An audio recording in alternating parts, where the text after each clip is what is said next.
graça e a paz do nosso Senhor Jesus Cristo seja com toda a igreja. Amém. Amados, que alegria, que privilégio, que mais uma vez estarmos aqui reunidos num culto de quarta-feira para buscarmos conhecer mais desse nosso Deus. É uma caminhada boa, é uma caminhada gostosa, é uma caminhada que vai perdurar por toda a nossa vida aqui. Buscar a conhecer a Deus. Conheçamos e prossigamos em conhecer. É maravilhoso porque os ensinamentos que permeiam essa busca são ensinamentos que vão reverberar para toda a eternidade. A palavra do Senhor não passa, ela vem, ela nos santifica, ela nos transforma. E quanto mais nós conhecemos a Deus, mais nós o amamos, mais nós nos aproximamos dele. E é maravilhoso. Esses estudos têm sido maravilhosos. Têm sido maravilhosos para a minha vida. Eu sei que para a vida de muitos que foram tocados, não pelas palavras de Marcelo, mas pela palavra de Deus, que é o que importa. Continuando o estudo, vamos para o capítulo 2 de Miqueias.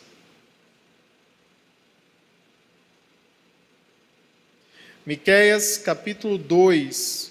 Fazer a leitura inicial do capítulo. Ai daqueles que no seu leito imaginam a iniquidade e maquinam o mal.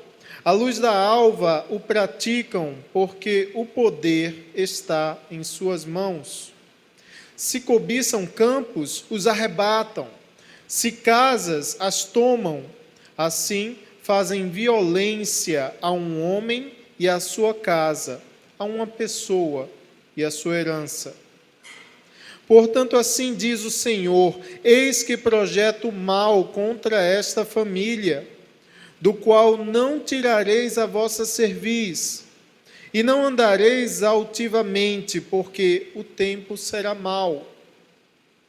Naquele dia se criará contra vós outros um provérbio, se levantará pranto lastimoso, e se dirá: estamos inteiramente desolados. A porção do meu povo, Deus a troca.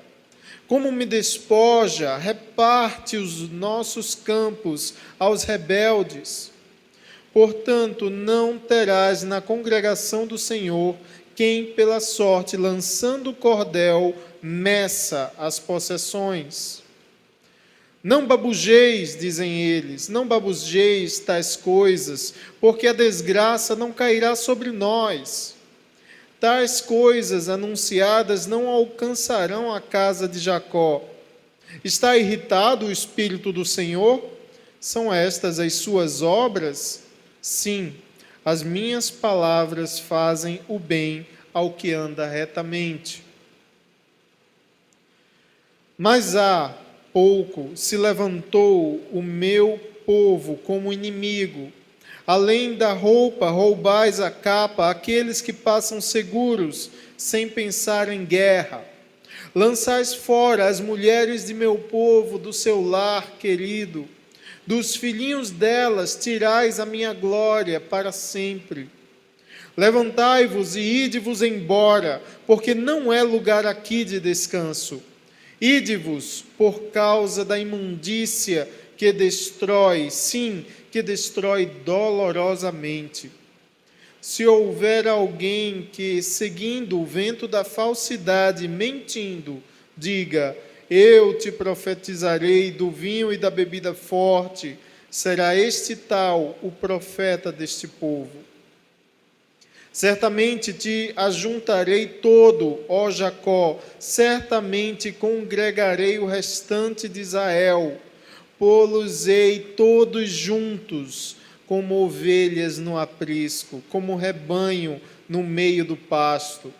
Farão grande ruído por causa da multidão dos homens. Subirá diante deles o que abre caminho.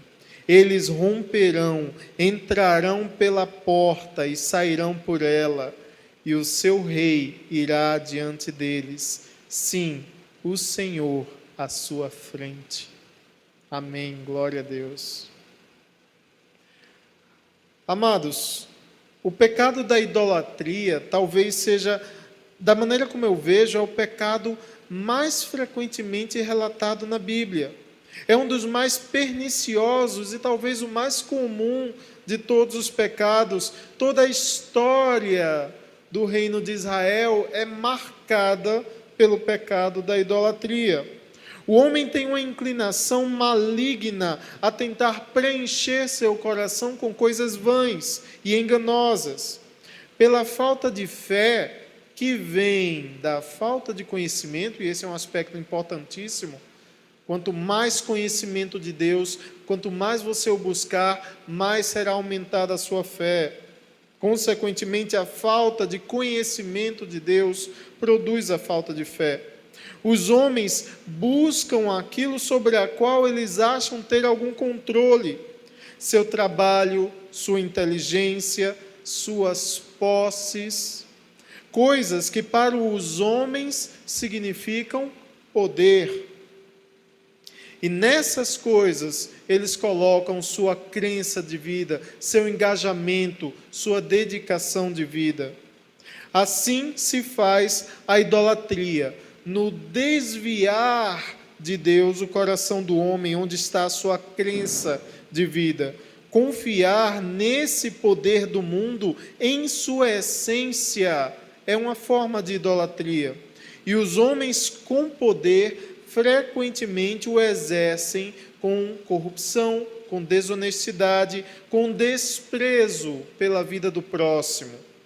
Pois esse poder, porque percebam a essência desse poder, um poder que está fiado nas suas próprias mãos, esse poder não tem o temor de Deus.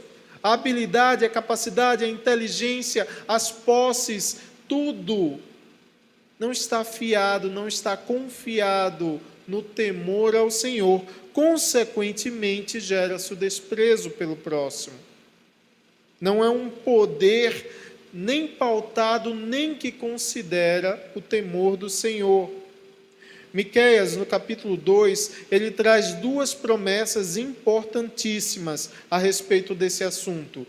A condenação dos idólatras do poder, vamos chamá-los aqui de aqueles que idolatram o poder de suas mãos, e os idólatras que nela permanecem, nessa idolatria permanecem. Há uma promessa de condenação sobre eles, mas há uma segunda promessa, no capítulo 2 de Miqueias. A promessa de salvação ao povo de Deus. Aquele que é oprimido pelos poderes desse mundo será resgatado pelo poder do Evangelho do Messias. Versículo 1. Ai daqueles que no seu leito imaginam a iniquidade e maquinam o mal. À luz da alva o praticam, porque o poder está em suas mãos. O leito é o lugar mais íntimo da casa, o que significa no versículo 1 de Miqueias que há uma condenação sobre aqueles que na sua intimidade antecipam e planejam a iniquidade que já farão no dia seguinte. Pois a prática da maldade lhes é natural, faz parte de sua normalidade, de modo que nem quando se recolhem para descansar, eles cessam, eles param de pensar de maneira pecaminosa. Sua maldade é tamanha que não cabe em apenas um dia, ou não basta para eles o mal daquele dia. Enquanto que para o justo, os irmãos lembram dessa passagem, enquanto que para o justo ainda nem se fez manhã, ele já está a buscar ao Senhor em oração. Para aquele que idolatra o poder, para o iníquo, logo ao amanhecer ele já foi dormir pensando na maldade que praticaria, e assim que se faz a alva, ele já está a praticar seus intentos malignos, os intentos malignos do coração. Em Salmos capítulo 58, versículos 1 e 2, Salmos 58, versículos 1 e 2. Falais verdadeiramente justiça, ó juízes, julgais com retidão os filhos dos homens? Longe disso, antes no íntimo engendrais iniquidades e distribuís na terra a violência de vossas mãos. Mas há um detalhe interessante no versículo 1 que nós lemos de Miqueias, capítulo 2. Ainda de acordo com esse versículo, qual o motivo desse planejamento no íntimo do seu lar? Qual o motivo, o que é que lhe motiva, o que é que lhe dá essa permissão para essa iniquidade? Vamos lá? Versículo 1, ai daqueles que no seu leito, ou seja, na sua intimidade, imaginam a iniquidade e maquinam o mal, à luz da alva o praticam, porque o poder está em suas mãos. O modo de pensar dessas pessoas é que o fato de deterem o poder lhes dá naturalmente o poder de executar qualquer coisa que esse poder lhes permitir. É o princípio da escravidão aos intentos, às paixões mundanas do coração. Sob esse princípio, os corruptos se fiam, pois são servos de suas paixões, são escravos de suas vontades e de sua cobiça, incapazes do autocontrole, incapazes da disciplina e, acima de tudo, eles são incapazes de exercer o poder com honra ao Altíssimo. Na tradução mais literal do hebraico para esse trecho, temos que, porque o poder está no poder de suas mãos, que é o Deus deles. E nesse primeiro versículo se lança a expressão que eu falei logo no início, no preâmbulo, da idolatria ao poder de suas mãos.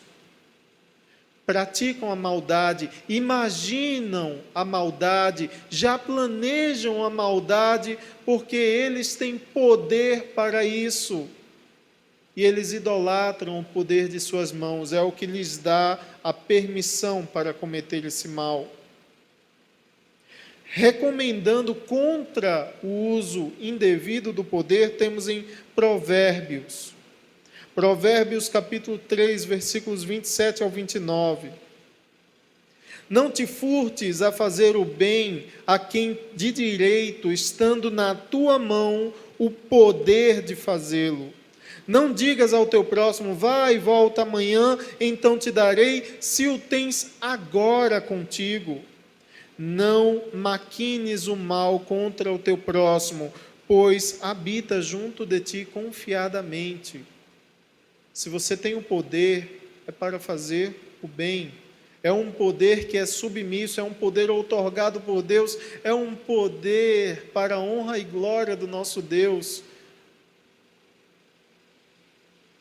Versículo 2: se cobiçam campos, os arrebatam, se casas, as tomam, assim fazem violência a um homem e a sua casa, a uma pessoa e a sua herança.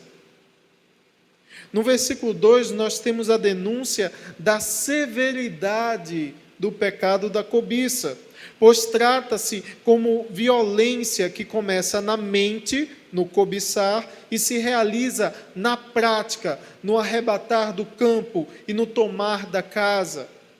A referência à dimensão mais preciosa que é cada ser humano, quando o versículo cita as vítimas desse pecado de cobiça. Vamos rever o versículo 2. Se cobiçam campos, os arrebatam. Se cobiçam casas, as tomam. Assim fazem violência a um homem, a sua casa, a uma pessoa e a sua herança.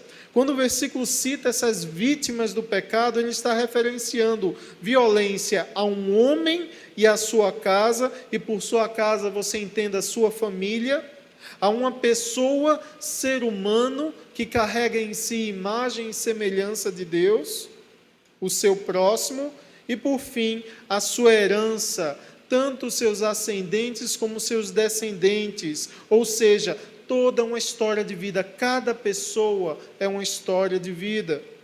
Temos em Êxodo, capítulo 20, versículo 17, um mandamento expresso contra a cobiça. Êxodo 20, 17 nos diz: não cobiçarás a casa do teu próximo, não cobiçarás a mulher do teu próximo, nem o seu servo, nem a sua serva, nem o seu boi, nem o seu jumento, nem coisa alguma que pertença ao seu próximo. Versículo 3: portanto, assim diz o Senhor: eis que projeto mal contra esta família, do qual não tirareis a vossa cerviz, e não andareis altivamente, porque o tempo será mau. Lembram do homem que idolatra o seu próprio poder e na sua intimidade, no seu leito, já maquina o mal para o dia de amanhã? Pois bem, o Senhor está dizendo: eis que projeto o mal contra esta família. Em resposta a esse pecado, Deus tem planejado contra a família do cobiçador, pois todos se beneficiam do fruto da sua cobiça, partilham de seu pecado, e um juízo do qual eles não podem livrar o seu pescoço. No trecho que fala, não podem, no versículo 3, do qual não tirareis a vossa cerviz, ou seja, desse juízo, dessa condenação, desse mal que o Senhor tem planejado contra essas pessoas, elas não poderão livrar os seus pescoços. Sua altivez, ou seja, seu orgulho, sua arrogância, sua postura prepotente, aniquilada, acabará, porque o tempo será mau.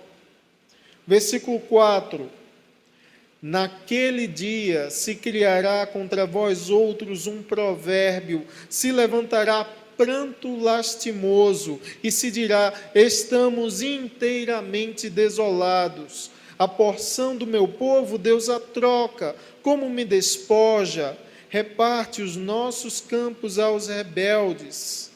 Naquele dia se criará um provérbio contra vós outros, acerca de vós se criará contra vós outros um provérbio, como se dissesse que o juízo contra eles foi tão marcante, tão notório, tão exemplar, que sua situação se tornará um provérbio, um conselho ou um alerta contra as suas práticas. Pranto lastimoso, essa expressão utilizada no versículo, pranto lastimoso, literalmente é um lamento com uma lamentação de lamentações. Do hebraico nós temos naha, nihi, niha, que significa essa redundância de lamentações, essa repetição apresentando um lamento contínuo, copioso, arrastado. Sua história será um pranto, uma lamentação, como o fim apropriado à cobiça, aqueles que andavam com altivez, a cobiça que gerou o orgulho, a prepotência, a arrogância, o desprezo por aqueles que eram considerados inferiores, e que termina como um pranto lastimoso. Estamos inteiramente desolados, a porção do meu povo Deus a troca, como me despoja, reparte os nossos campos aos rebeldes, eles perdem aquilo que lhes era o objeto da idolatria de seu poder. Versículo 5: portanto, não terás na congregação do Senhor quem pela sorte, lançando o cordel, meça as possessões. Esse versículo quer dizer não fazer parte da congregação do Senhor. O que significa não fazer parte da congregação do Senhor? Significa não ter comunhão com Deus nem com o seu povo. Ou seja, aquele que por sorte ou de maneira leviana trata de algo precioso como as possessões, como as terras dos outros, aquele que demarca seus territórios, estabelece suas possessões, exercendo o poder que lhe foi dado, sem a devida honra, sem a devida justiça, sem a devida misericórdia que procedem de Deus, este não terá comunhão com o Senhor Deus de Israel, nem com os seus eleitos. Isso porque suas práticas não condizem com o povo que se chama pelo meu nome. É a identidade de Deus. Identidade de Deus vem com atributos de santidade, de amor ao próximo, de justiça, de verdade, atributos inegociáveis da própria personalidade, da própria identidade do nosso Deus. Se somos povo que se chama por seu nome, nós copiamos esses atributos de Deus. Versículo 6.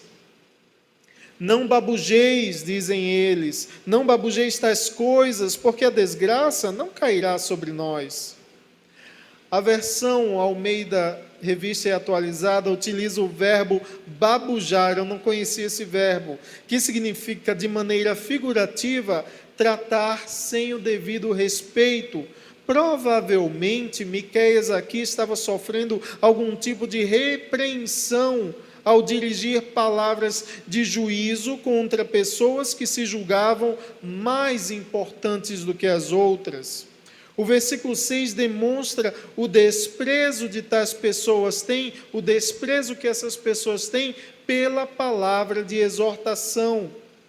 Debocham e escarnecem da palavra de Deus contra elas. Cheios de si, porque são idólatras do poder de suas mãos, se tornaram, consequentemente, insensíveis aos avisos de Deus, por meio de seu profeta.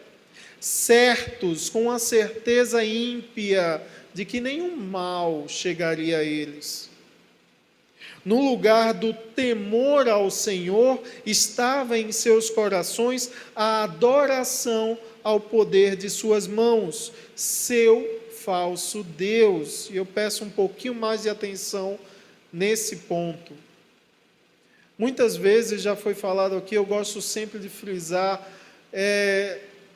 quando nós estudamos, principalmente o Velho Testamento, e vemos o povo de Deus cair diversas vezes pelo pecado da idolatria, pode ocorrer da gente se distanciar desse pecado, imaginando, o povo de Israel se contaminou com falsos deuses, como pode isso? Como se fosse um pecado tão distante da nossa realidade. Não, eu acredito que no estudo dessa palavra nós percebemos que há aqui um falso Deus, como a própria palavra no original do seu hebraico fala, quando nós comentamos o primeiro versículo, quando ele fala, o poder está em suas mãos, a palavra de Deus no seu original fala que o poder é o Deus dessas pessoas. As pessoas assumem para si o falso Deus do poder que está em suas mãos, e isso é idolatria, pois substituem em seu coração um lugar que deveria ser insubstituível de Deus, e isso é idolatria. O profeta Isaías, ele também escutou esse mesmo tipo de repreensão que o profeta Miqueias escutou de um povo que só aceitava as palavras de Deus que lhes fossem convenientes. Está lá em Isaías capítulo 30, versículos 9 ao 11. Isaías 30, 9 ao 11. Porque este é um povo rebelde, filhos mentirosos, filhos que não querem ouvir a lei do Senhor, que dizem aos videntes, não vejais, e aos profetas, não profetizeis, para nós o que é reto, dize-nos coisas aprazíveis, e vede para nós enganos. Desviai-vos do caminho, apartai-vos da vereda, fazei que o Santo de Israel cesse de estar perante nós. Aquele que é idólatra do poder de suas mãos tem uma certeza tão grande tem uma certeza tão grande que ele tem controle sobre as suas circunstâncias, sobre a sua realidade, que ele chega ao cúmulo da insensibilidade de não apenas não ouvir a palavra de Deus, não estar atento à vontade de Deus, mas também exigir que o profeta de Deus não profetize. Não me venha com exortação para cima de mim, não. É o cúmulo da idolatria do poder de suas mãos. Versículo 7 de Miqueias, capítulo 2. Tais coisas anunciadas não alcançarão a casa de Jacó. Está irritado o Espírito do Senhor? São estas as suas obras? Sim, as minhas palavras fazem o bem ao que anda retamente. O profeta, ele responde à pergunta insolente: está irritado o Espírito do Senhor? Sim, as minhas palavras fazem bem ao que anda retamente. Pois a palavra do Senhor só é agradável ao que anda em retidão, ou que busca andar em retidão, porque ele está em constante busca do conhecimento de Deus. Ele reconhece a soberania de Deus, ele tem o temor do Senhor em seu coração. Então, para ele, palavras de exortação são a maneira que ele vê de Deus se aproximar dele e dizer: filho, não é por aí, isso está errado. E o filho vai amar a repreensão do pai.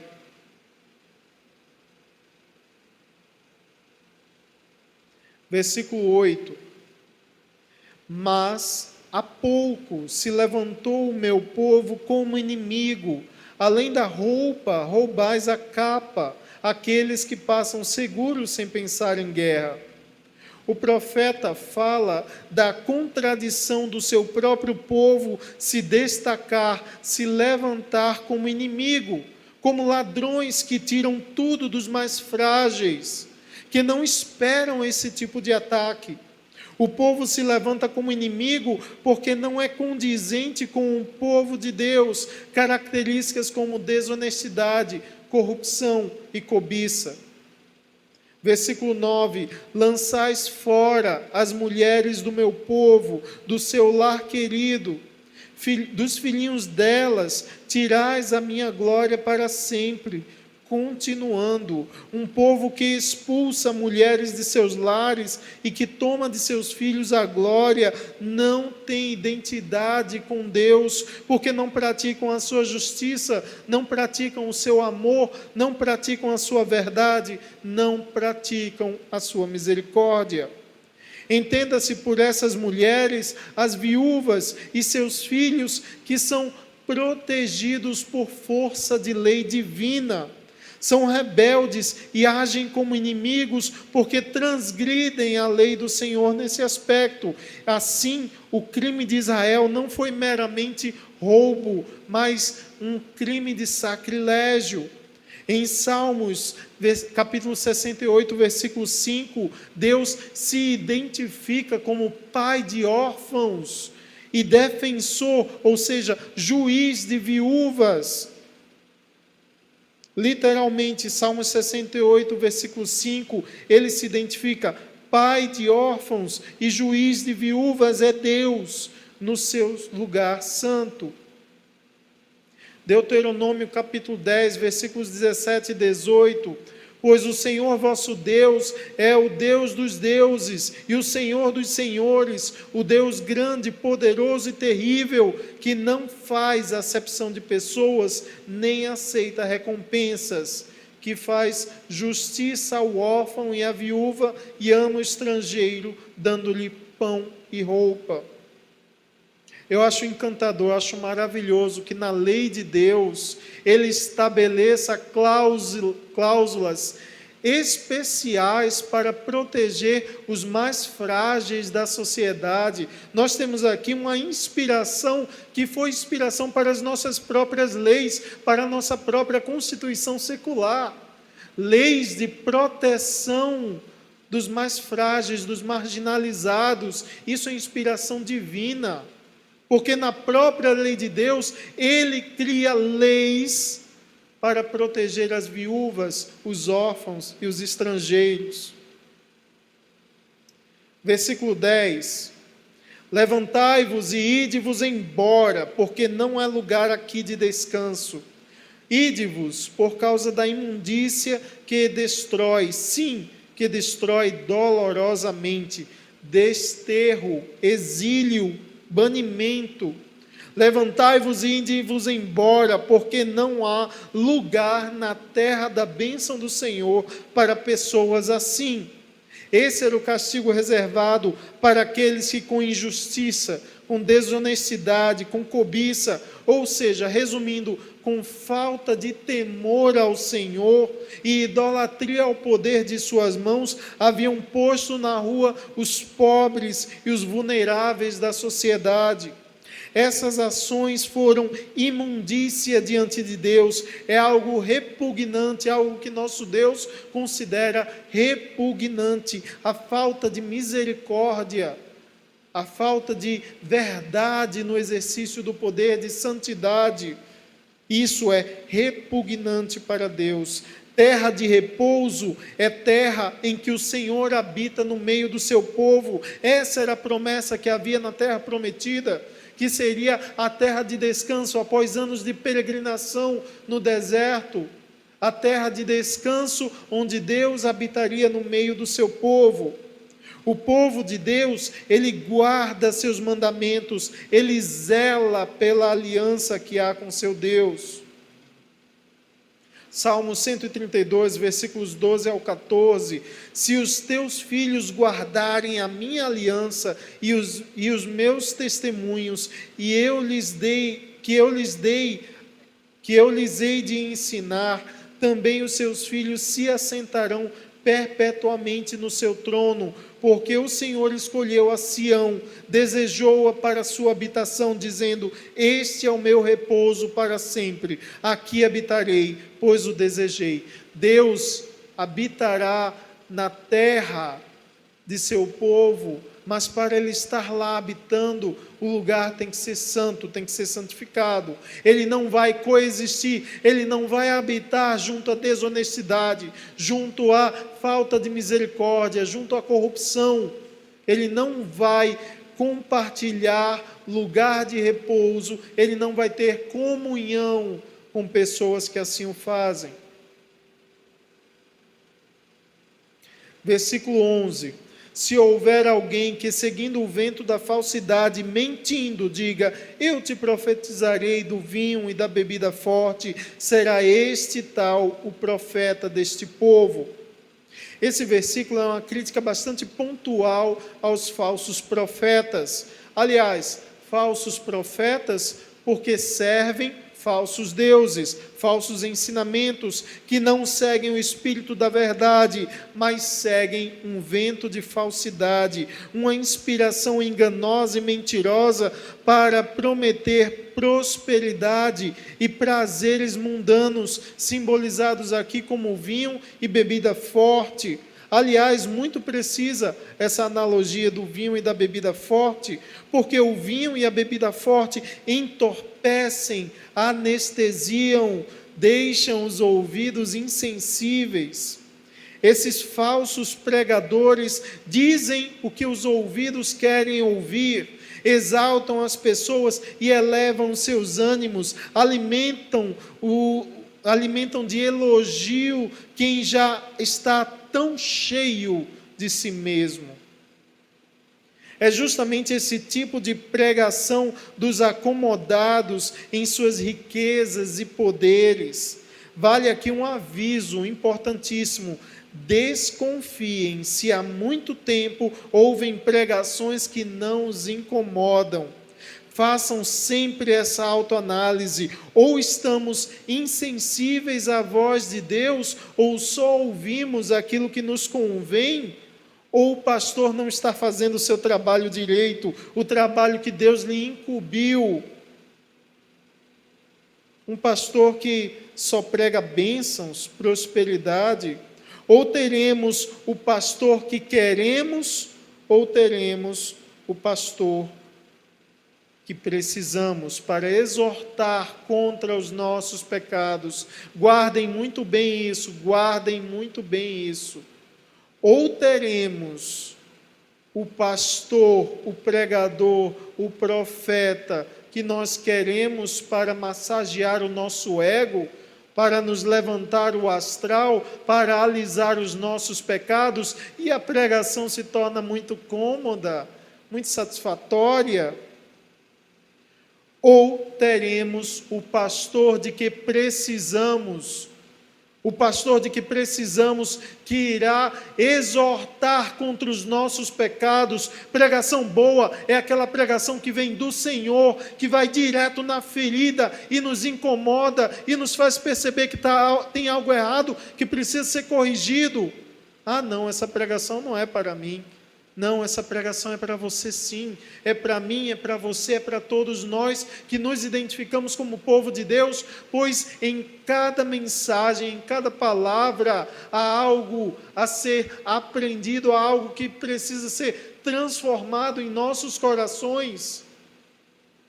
Salvas as devidas proporções, todos nós temos poder em nossas mãos. Um pai de família, uma mãe de família tem poder em suas mãos sobre seus filhos. Um patrão tem poder sobre seus empregados. Um juiz tem poder sobre a causa que está julgando. Um professor tem poder sobre os alunos que lhe foram confiados. O pastor tem poder sobre as ovelhas que lhe foram confiadas. Poder que emana do Senhor, a autoridade que vem do Senhor. E existem pessoas que podem achar que esse poder lhes pertence. E aí está a idolatria do poder, o desvio dos caminhos do Senhor.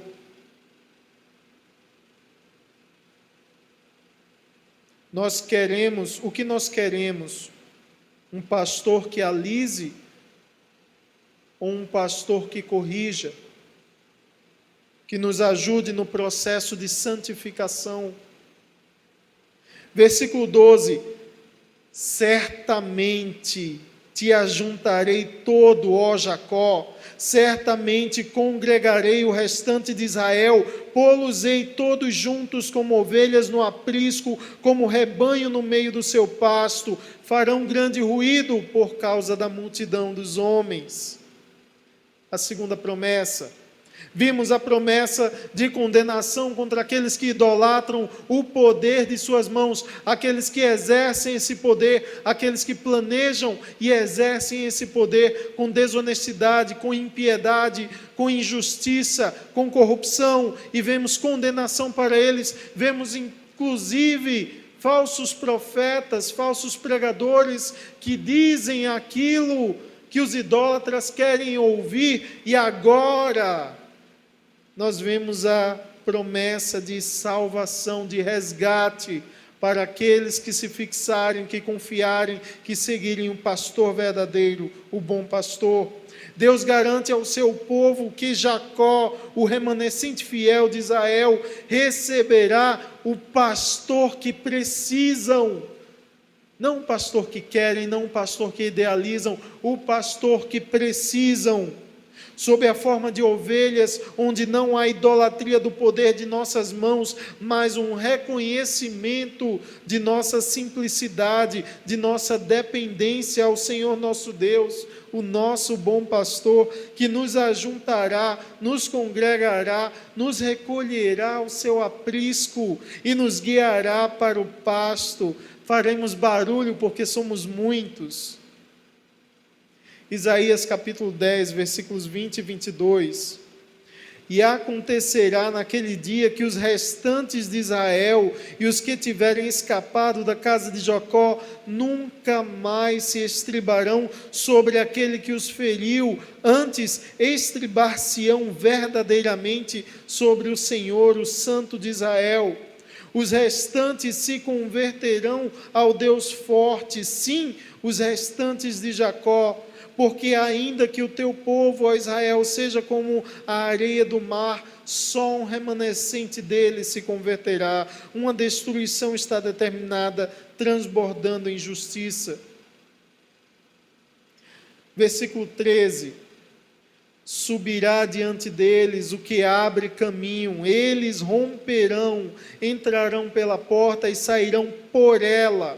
e o seu rei irá diante deles. Sim, o Senhor à sua frente. As ovelhas seguem o bom pastor. As ovelhas não valorizam o poder que se encontra em suas mãos, mas a submissão ao pastor, ao bom pastor, ao verdadeiro pastor, as livra do pecado da idolatria do poder. As ovelhas são seguidoras do pastor, elas não seguem seus próprios desejos, suas cobiças carnais, nem seus interesses, mas é a vontade do pastor que as interessa, é a ele que elas seguem, porque ele vai à frente. Como rebanho, as ovelhas rompem, nem sempre, mas sempre elas rompem, elas seguem como um rebanho volumoso, mas sempre sobre a direção, sobre a liderança do pastor. É ele quem abre o caminho. As ovelhas não obedecem suas próprias regras, mas obedecem às regras do pastor, nas quais foi estabelecida uma porta para entrar e pela qual elas devem sair somente através da porta instituída por seu Senhor. Nós não somos nossos próprios senhores, mas como ovelhas temos um Senhor, um Rei que vai à nossa dianteira, que vai à frente. Para finalizar, como esse versículo faz uma referência direta, existe um desdobramento lógico e natural nesse último versículo. Eu tenho que ler na íntegra, João capítulo 10, versículos do 1 ao 18. Os irmãos com calma depois analisem esse trecho, façam essa correlação, essa ponte, essa ligação maravilhosa desse último versículo, do versículo 13 de Miqueias, com os versículos do 1 ao 18 de João 10. Nosso Senhor Jesus Cristo falando: na verdade, vos digo que aquele que não entra pela porta no curral das ovelhas, não mais sobe por outra parte, é ladrão, é salteador.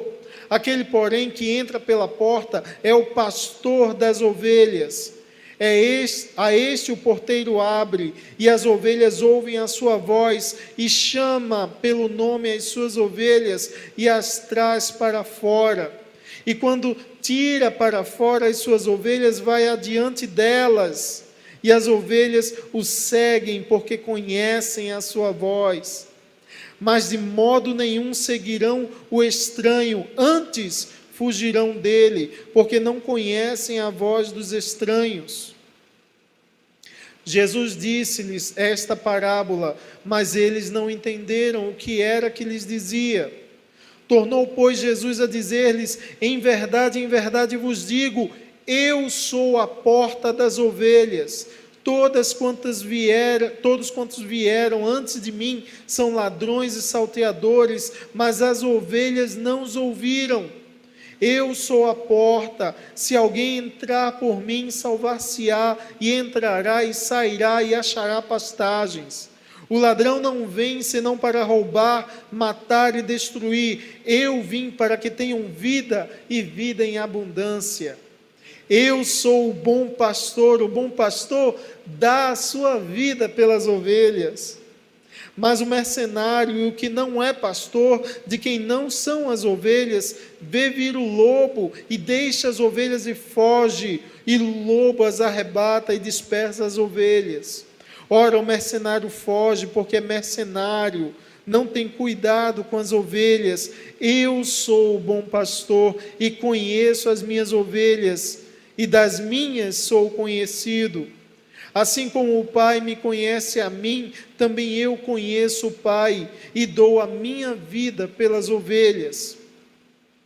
Ainda tenho outras ovelhas que não são deste aprisco, também me convém agregar estas, e elas ouvirão a minha voz, e haverá um rebanho e um pastor.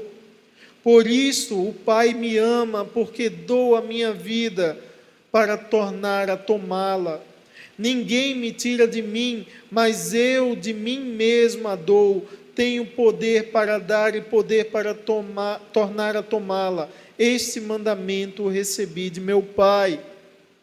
Os idólatras do poder de suas mãos, de suas próprias mãos, aqueles que valorizam e adoram o poder, aquilo que podem fazer, aquilo que podem controlar, e o exercem com desonestidade, com corrupção, com falta de misericórdia. Esses são insensíveis à voz do bom pastor.